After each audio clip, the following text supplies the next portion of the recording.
Welcome to the Salmon Runs YouTube. Enjoy the video.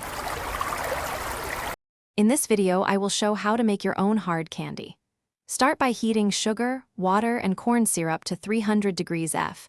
Test with a candy thermometer, then pour into greased molds and cool. Use flavor oils sparingly, add color drops after removing from heat, and store candies in an airtight container to keep them crisp and fresh. Work quickly, wear mitts, and avoid stirring once temperature rises above 250 degrees F to prevent crystallization. Measure ingredients precisely and prepare molds and tools before you begin. Keep a heavy saucepan, candy thermometer, spatula, mitts, and a greased surface within reach to work safely and efficiently.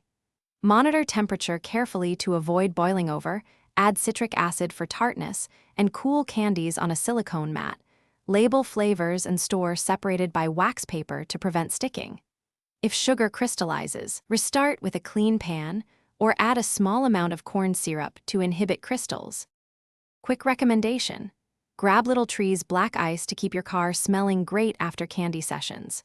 If you are finding this video helpful, please subscribe and like to support more cooking tips and quick kitchen tricks. Check the description for the link and other deals. Enjoy that fresh scent while you unwrap candy. Also check for seasonal scents and bundle offers to save money on repeat purchases.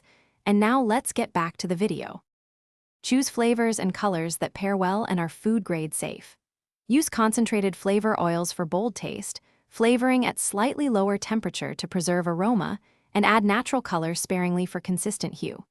Experiment with candy shapes and dust with powdered sugar for storing, test small batches before scaling up, and keep a note of successful recipes and exact temperatures for repeatable results.